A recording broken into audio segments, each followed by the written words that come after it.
panel of 24-hour RPGs. How did you do it?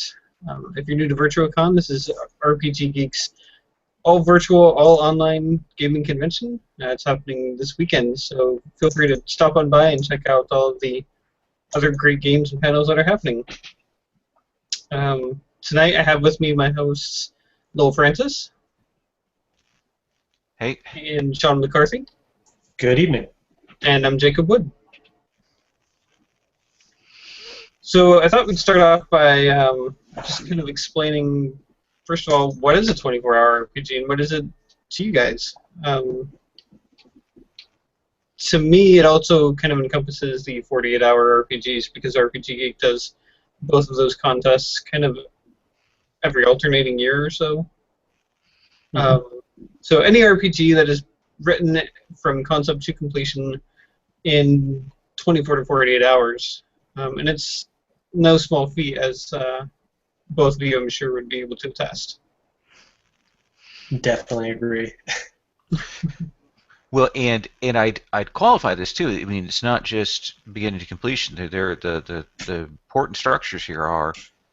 This is something you can't have worked on before. You've gotta come in completely fresh, and depending on the contest, they'll ask you to do completely new mechanics. You have to come up with some mechanical system, some base set of mechanics that hasn't been done before, you haven't played with before, which of course means it could be complete kludge because when you go to playtest or whatever. No, that's true. Like the ideas behind it can't have been. It's okay if they've been rattling around inside your head for a while, but if you've put pen to paper, then you've burned your chance at using them for the contest, really. Yeah.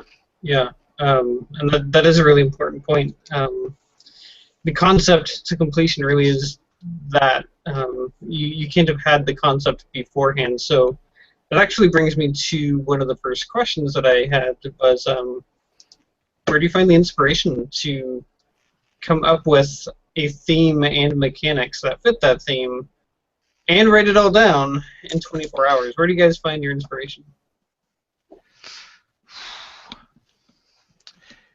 For me, it's usually a variation on something I've enjoyed or looked at.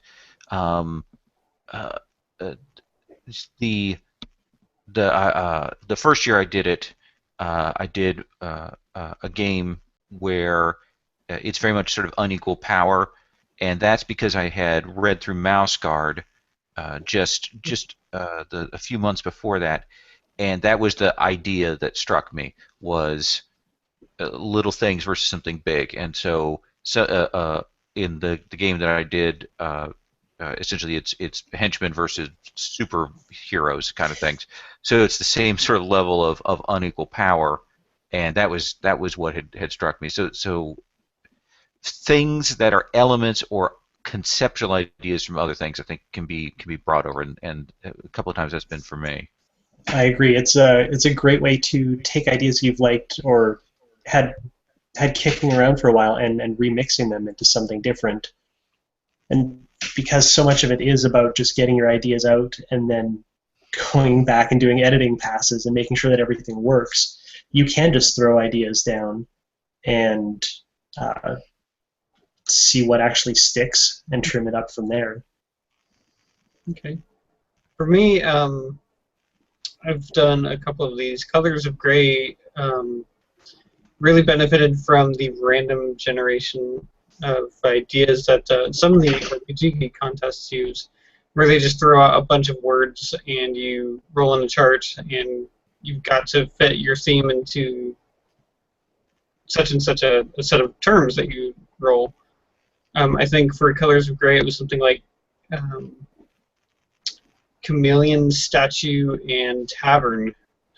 And I had no idea what to do with that, so I was asking my wife, and she's like, well, what about thieves who steal statues and hang out in taverns?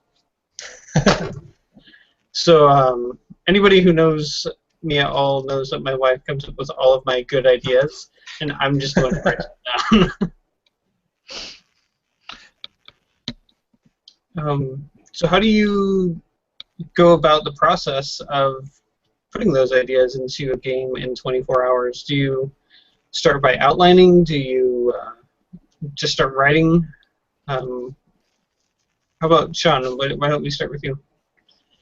For mine, most of my 24-hour RPG ideas have come in the form of mechanics, and then approaching back and seeing if those mechanics fit, if there's a topic for it, if there's an idea that I'm looking at for inspiration. So I usually try and hammer out the very core of what I want the game to be doing first, and then worrying about the extra details that support it, the process for making characters in it, or extra systems that would go with it, and finishing out from there, including the text as a very last pass. Hmm. That's interesting. In each time I've done it, when I've actually finished to completion, and even when I failed, I've come at it with more the sort of conceptual stuff and getting that sort of outline of what I think they need to be doing in the game, what the actual play is, and then maybe figure out as I'm going along, getting that built, what the mechanics are. But I do build a full outline of what the sort of table of contents of the thing is going to look like first, in a document, and then I bounce around filling in sections on that and adding new sections as I need to. I think that skeleton is because you'll get stuck. You'll get stuck on an area and you need to be bouncing around on that. But and I think we probably all do approach that quite similar in terms of the sort of the structural putting it together. It's kind of funny. I actually I just start writing. Really? I do, and I'll wind up with a 20-page book, and then I'll go back and try to fill in the gaps, or it doesn't always turn out so elegantly because by the end of the book, I've changed my mind on a lot of things. So I think that structure might help. But yeah, I just like start typing and see what I come up with, and then hopefully have enough time to go back and fix it. Well, I'm slow enough when I think through something that I kind of need to have multiple tasks going. You know, when I write blog posts, usually I've got 3 or 4 of them going at the same time. It's the one that I'm actually get done that gets posted. So I need to be bouncing around on that because I would just get jammed up. I'll be like, okay, and then they're in a okay, I got to figure out the combat system, and then jump over to that. Does it help you connect the different parts of the project together, or the different blog posts, as you're using that example, to get more consistently through that way if you're bouncing back and forth? Or is it just attention deficit between all of the different tasks you want to get done? Well, it does show me how things can tie together. You know, if you let yourself, when you get a good idea, jump to the section and make a note there and come back. I do think it allows me to tie those threads together. But I've only been successful on this half the time when I've gone at this, so I take this all with a grain of salt. Right. Well, the 3 of us have 3 different approaches that we typically use from the sounds of it. Yeah. This was the first year that I used, like you were describing, Lowell, a very top-down approach, getting an idea of what's going to go where, what I'm really trying to do with it, and not just discovering what I'm trying to do as I'm writing. Well, and here's the interesting thing with that is, you know, my stuff is very, I hate to say this, is very, very conventional. It looks like, you know, this is what I expect an RPG to look like. So my table of contents is built that way. Versus I've read some of these 24-hour RPGs and I'm like, oh my God, how did you get to that place? And they come at it so brilliantly in a completely new way. It doesn't look like a standard RPG. It draws you in a different way, and it feels to me like if they had taken my, okay, we'll just do an outline approach, the thing wouldn't have been nearly as inspired. It wouldn't have felt nearly as fresh as it did. There are definitely some of those that have some really great, like a really great marriage between the concept and the mechanics. And I haven't seen that. It's one of those things that you can only do in like a micro RPG, right? Yeah. What was the name of that one where the idea was that you get smaller, and as you get smaller, you have more dice, but they're Oh, that's was talking that about? Moe's game that was based on the Borrowers?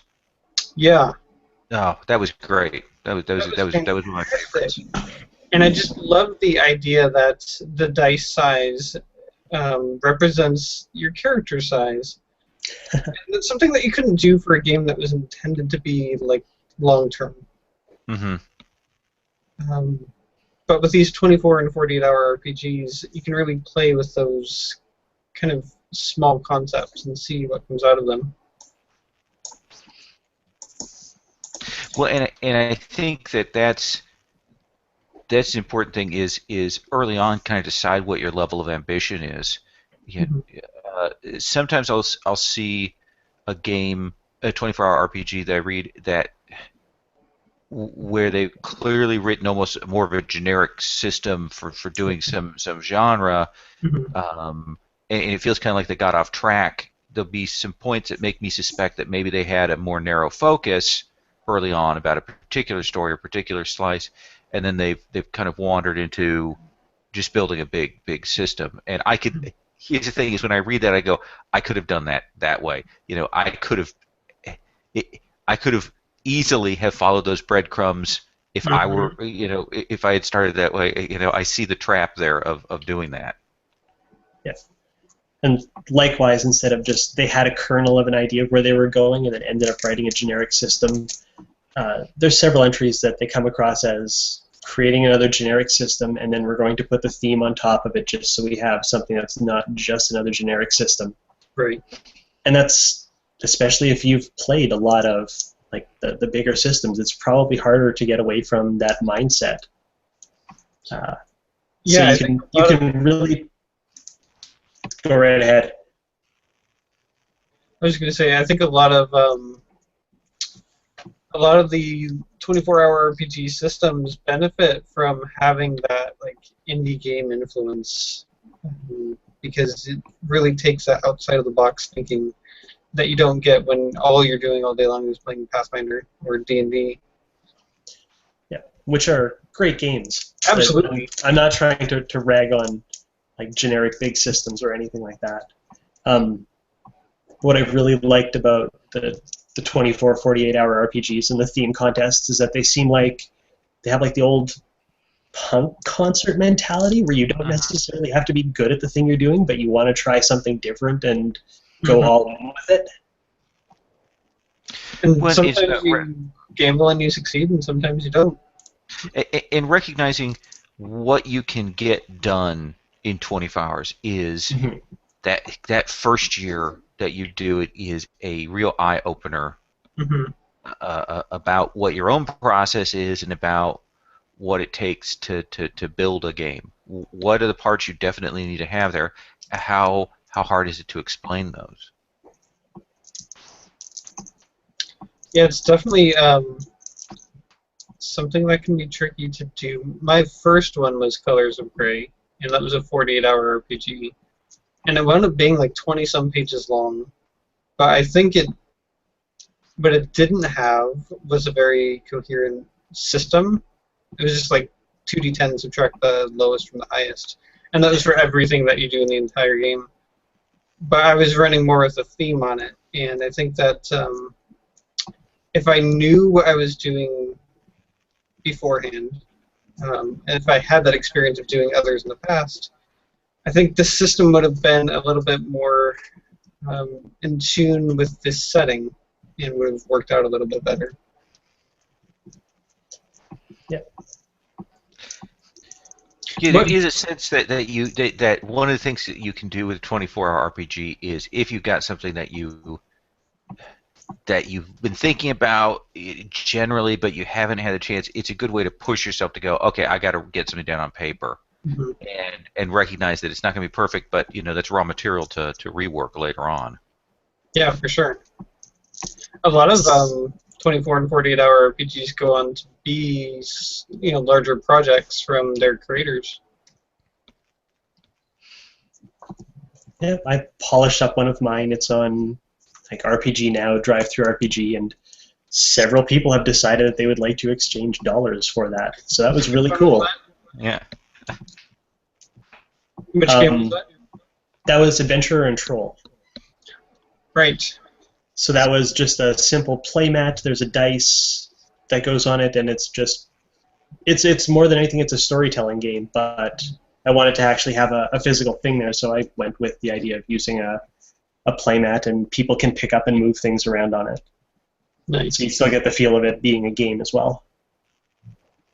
But, yeah, I've got Colors of Grey and Conservation of Ninjutsu both on RPG Now, and they're not great sellers. Colors of Grey gets a lot of free downloads via Pay What You Want, but it's nice to see that people are willing to look at them, even long after the contest is over.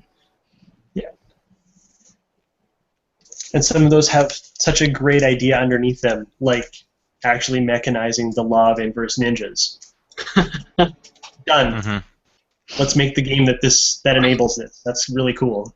Yeah, I got the inspiration for that one because I had been reading TVTropes.com literally the day before the contest dropped. I feel like that's cheating. Pulled that out. You could probably run a contest like this where it's just pick a random page on TV Tropes and make that game. Oh, that's a good idea. We should do it. There's the idea for the next one. Yeah. Pick 20 or 30 ideas off there, and everyone just calls one as they're coming into the thread and crosses it off, and then we'll see what we come up with. Well, now we're brainstorming. Awesome.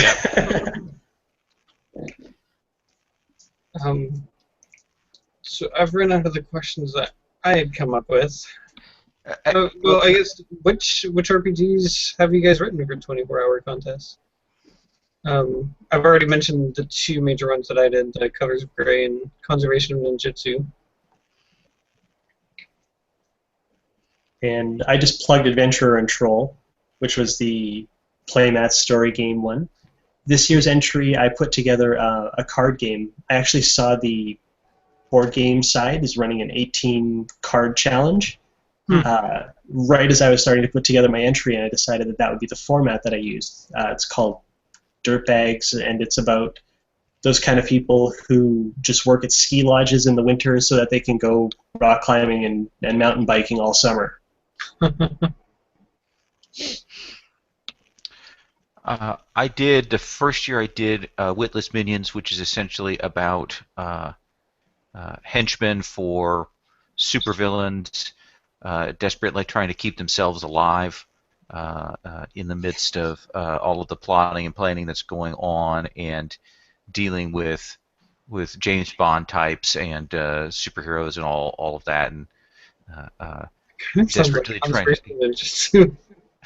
It ended up being, there's some interesting ideas in it, some interesting mechanics, but it's kind of a brilliant failure. Especially I tried to draw the cover myself, which was awful. And then the other one I did that actually finished is Arc-like Revelation Tianmar, which is my cross of Neon Genesis Evangelion and War of the Worlds, which has secret steampunk school kids fighting the aftermath of the Martian invasion. And that one, actually, I'm really happy with that one. I think that I really enjoyed reading through that one. It was fun just to even look at. Yeah, that one came out really much better. Yeah. Mm-hmm. Yeah. That's me figuring out how to work with layers in Photoshop, so that paid off. And figuring out some things about how I wanted to organize my stuff.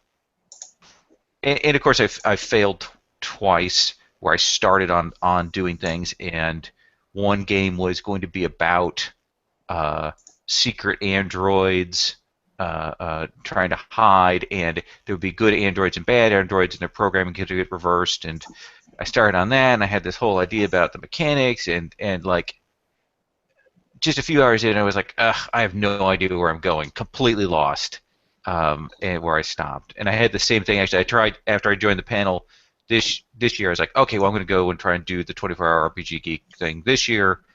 And I got started on it. Had a great idea about orcish bard bands touring across the world, and their problems of stardom and giggings and so on. And I had this whole idea with using a boggle set with D6s in it, to do resolution and all this stuff.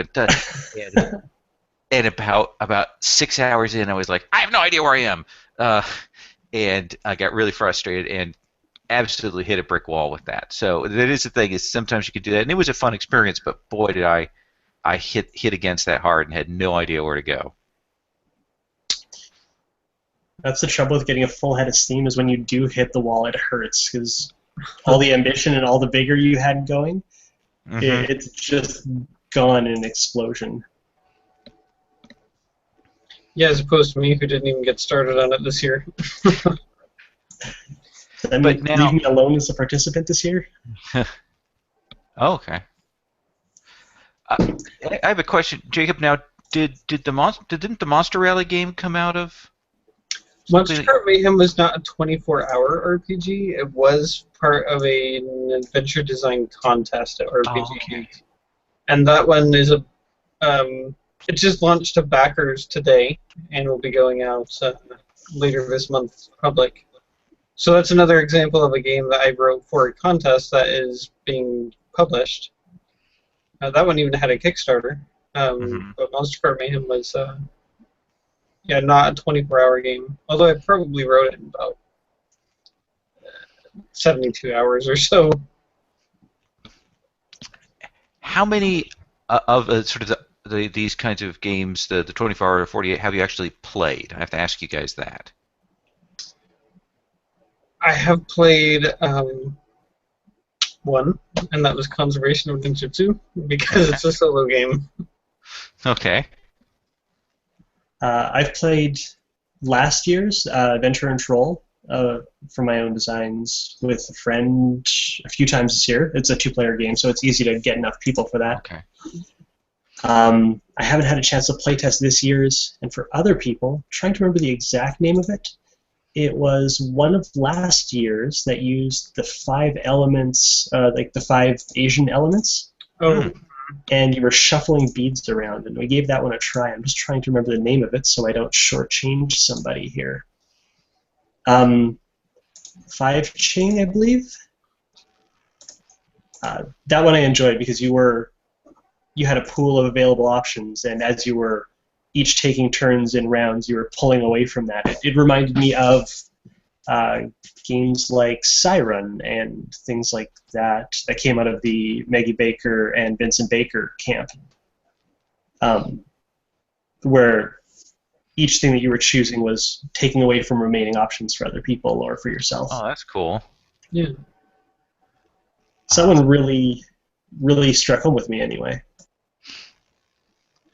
Have you played any of them at all?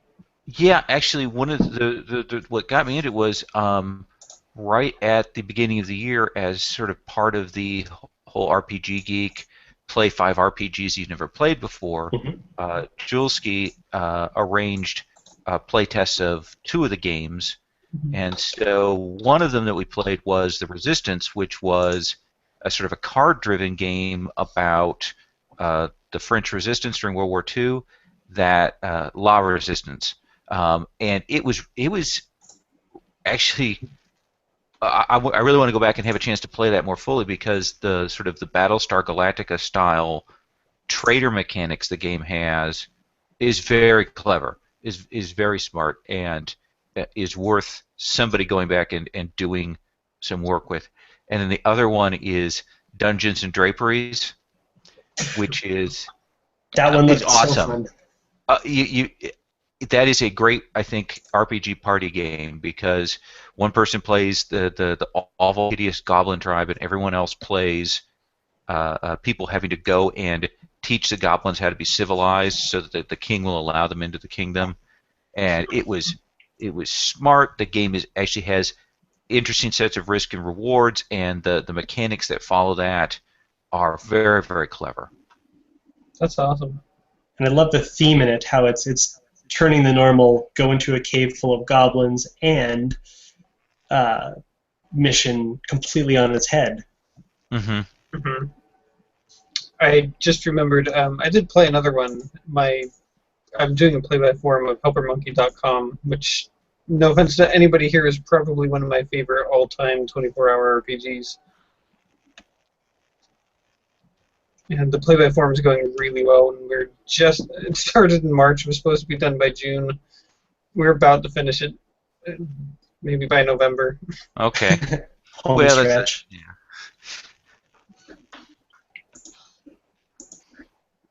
And what's the unique thing in helpermonkey.com? It's just a flavor. It's actually basically the tart a fudge game. It uses fudge dice, and it uses like a yes and no but kind of mechanic. But you're playing monkeys who wear these different hats that give them special skills, and you do jobs for people. Oh, wow. It's just goofy. It calls itself a beer and bananas game, and it really is.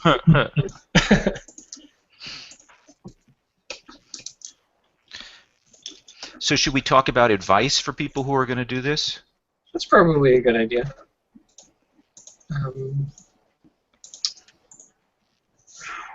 I'd say if I were going to say the thing that I learned doing this, this would be my first piece of advice.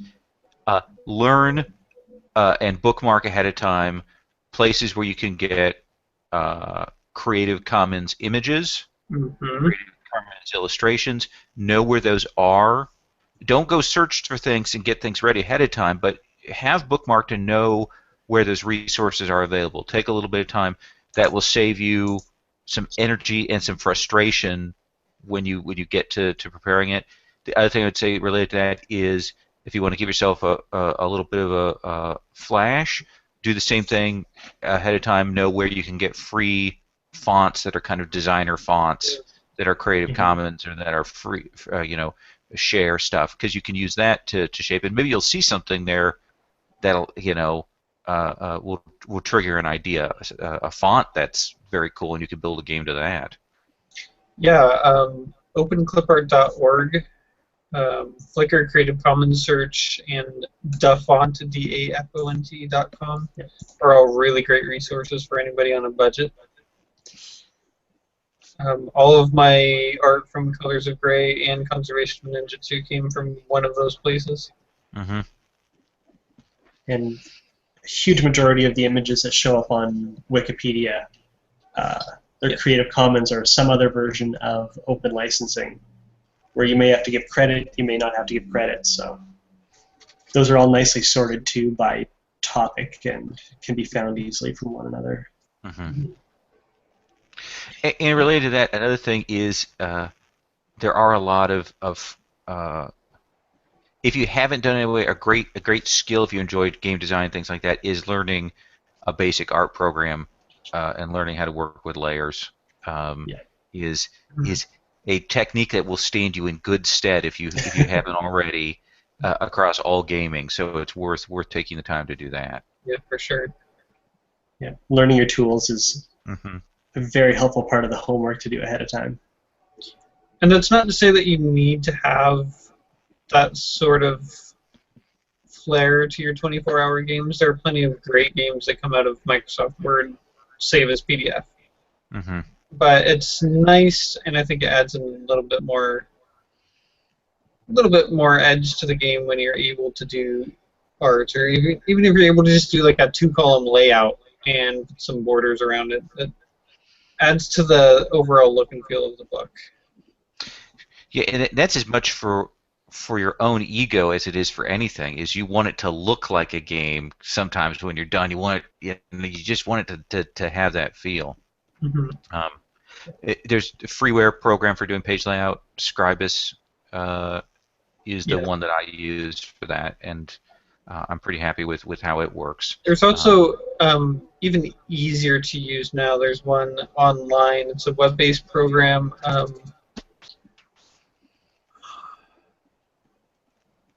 I'll get back to you on that. Okay. And while he's pondering that one, even Google Docs, you can do so much in. You're able to work on Yeah. your project from wherever you happen to be. It doesn't matter if your computer crashes. You can write most of it on your phone if you're really good at tapping away, and then get home and polish it up. Yeah. I think actually that's a tech thing that I learned to do was budget yourself out time-wise, because you have 24 hours. You're not going to get the full 24 hours. You're going to want to sleep. But Really? this is a big full bullet point on the list of advice for sure.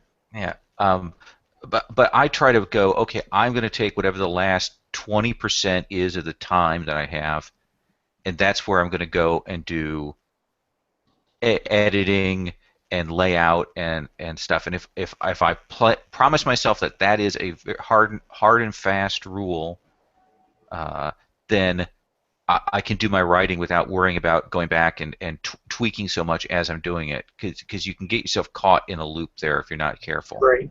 Yeah.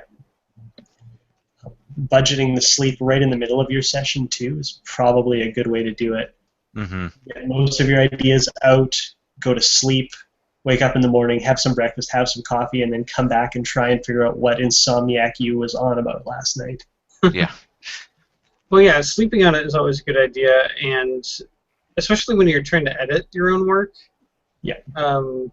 Coming back at it with a fresh pair of eyes is really important. Yeah. What was the hardest part of things for you guys? What was the hardest thing? Other than finding the time, sometimes it's just getting that initial spark of an idea. Like I said, my wife comes up with all of my really great ideas, and without her, I come up with some pretty messy stuff sometimes. For me, I find myself latching onto something I've recently seen or experienced or been pondering, and making that fit the criteria instead. Mm-hmm. Yeah, finding the spark and finding something that compels me enough that I really do want to write this game is usually the tricky part, because it is an on-demand thing if you're trying to get it done in a specific chunk of time. See, weirdly for me, it was the thing that you want to do a mechanic that hasn't been done before, and I actually found that, and wanting to get it to be different, I found that for me was the hardest part of the stuff. And I think both times that I got I went a ways and then got stuck, I ended up was just focusing too much on the mechanical side of things. And I think that's a real trap that you can fall into, at least for me. Especially if you've seen lots of games, it's both a blessing and a curse when it comes to trying to write something unique, because you've seen enough different mechanics and enough different approaches that you're realizing that there's nothing new under the sun, probably, unless you hit on that one genius thing that nobody's thought to do. One of the only truly unique mechanics I've seen for an RPG was actually Stephen O'Sullivan's Cootie Catchers game, where you use a cootie catcher as the randomizer. Other than that, you're right. There's not a lot that's like truly unique. So I think the idea is to find your twist and put that on it and see where that takes you. The one from this year, I think it was Mo again, where the resolution system is the I Spy game. When you drive along, that was very clever. That was something I hadn't seen anything like that before. The best mechanics. Like, the marriage of mechanics and system is so good with like everything he turns out. Mm-hmm. And Lucid Press is the layout design. It's web-based and free, and it's easier to use from what I've tinkered with than Scribus. Oh yeah, so Scribus is. Yeah, if you have like 24 hours to make a game, you don't want to be dealing with Scribus, in my opinion. Yes. Well, if you haven't worked for it before, certainly. Yeah, you don't want to learn Scribus and try to do anything else in 24 hours. Right. But Lucid Press, it doesn't take a lot of effort to put something together that looks decent. Oh, okay. Remember that.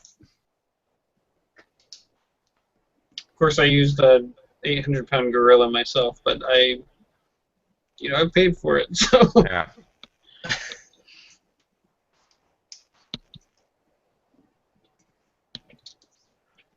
Let's see.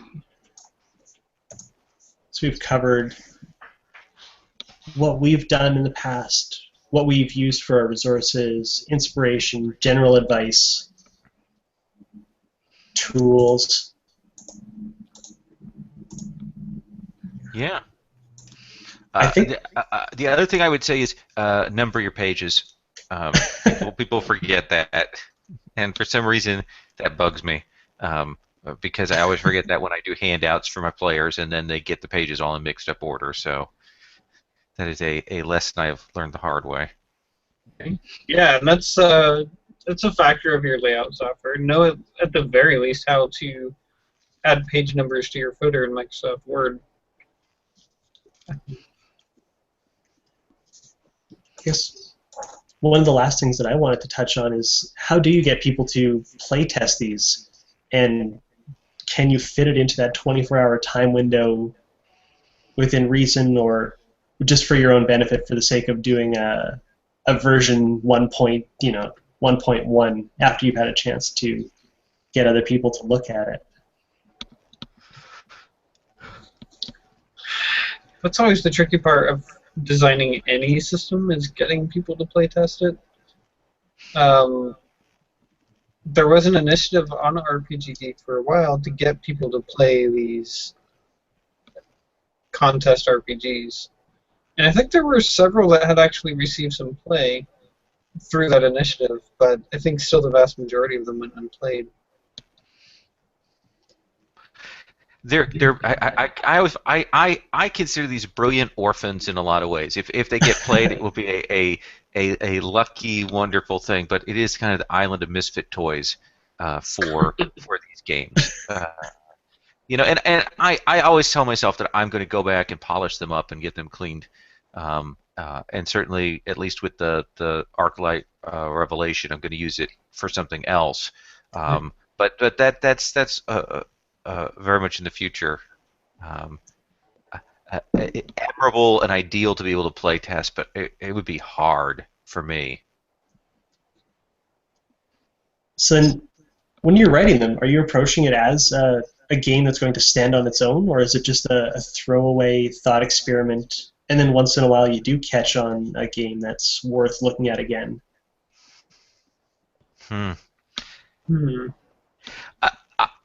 I will say I picture it as a complete standalone game, and then the year that I did Arclight Revelation, it's pretty good, and I thought of it as a complete standalone game, and then I saw somebody wrote some criticism of it because it didn't do X, Y, or Z for them as a game and stuff that I was like, we wrote it in 24 hours.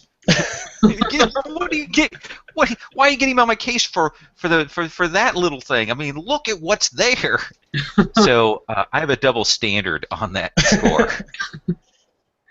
I write them as standalone, and then I usually use them as inspiration for other RPG Geek contests. Colors of Grey had an adventure contest entry. So I did a supplement called Like Stealing Candy. It was just an adventure. And then I recently wrote a short story for Conservation of Ninjutsu called Choose Your Destiny. That was a Choose Your Own Adventure as part of the short story contest.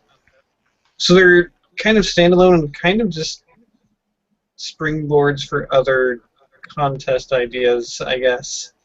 I guess the lazy way to come up with ideas is to work with something that you've already put out before. That's not lazy, that's efficient. So it sounds like it's a bit of both, where we'd all like these games to be something unto themselves, and then in the end it's mostly just that we've managed to express something that's interesting about it, even if the game is easily knocked down by a reviewer who's going to pick it apart.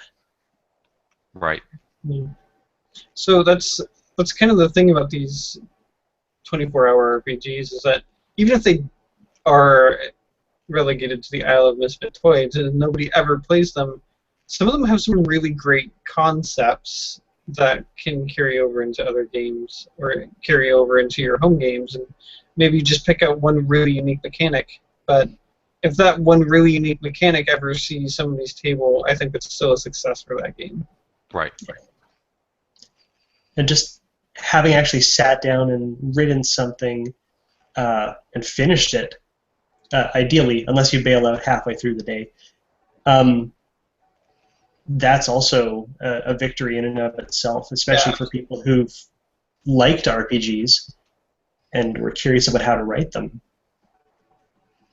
Yeah, I'm one of those people who has 10 different projects at any given time. And finishing a 24-hour RPG was one of the first steps that I took toward finishing my larger projects.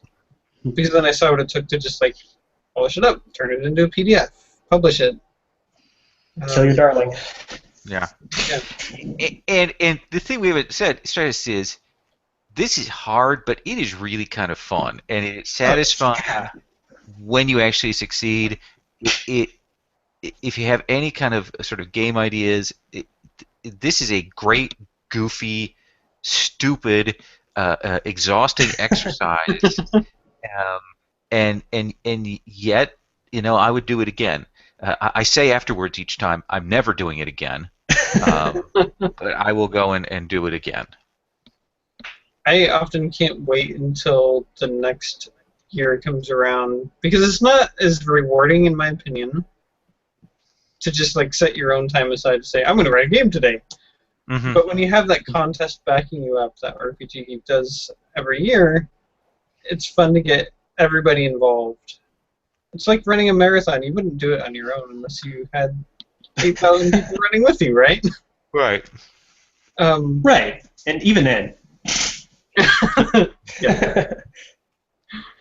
But I think it's a really great exercise in just completing something, anything at all, and seeing what the process is like. Yeah. It's an excellent challenge. It's an excellent starter project for people.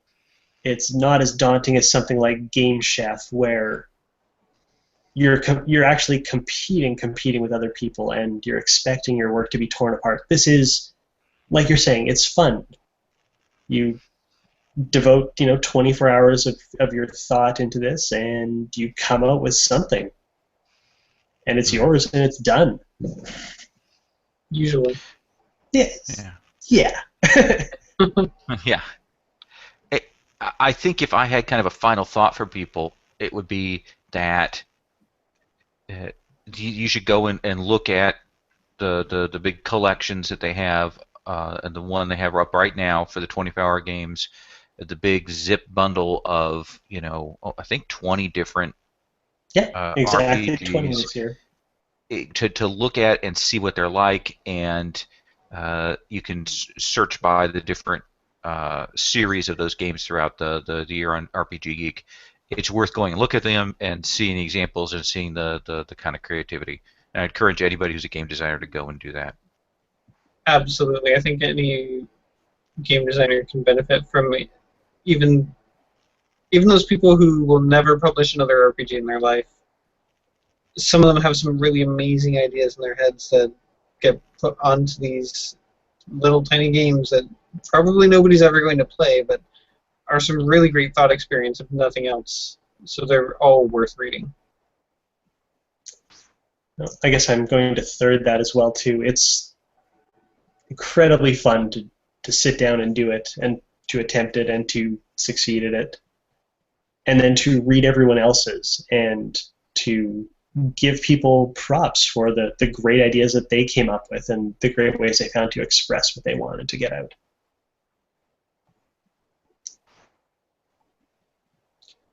All right, well, it sounds like we've kind of come to a nice little wrap up there. I guess that was our final thoughts. My final thought, at least. So. All right. Yeah. Come on out of the forum, download the games, read them, review them, get some geek gold, and vote in the contest. Yeah, Yes. definitely stop by and vote. All right. Well, thank you everybody for joining us tonight. And if you haven't already, check out the rest of Virtuacon. It's an amazing weekend, and hopefully we'll get to do it again next year as well. Thanks very much, Jacob. Thanks. Thanks for putting this together.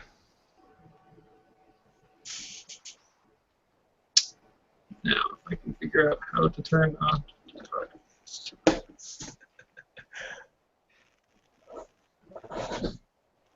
I think we did it.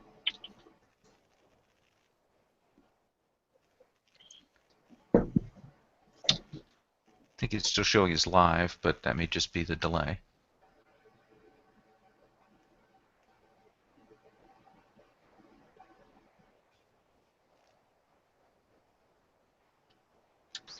Well, if nothing else, we've got a nice encore into our video.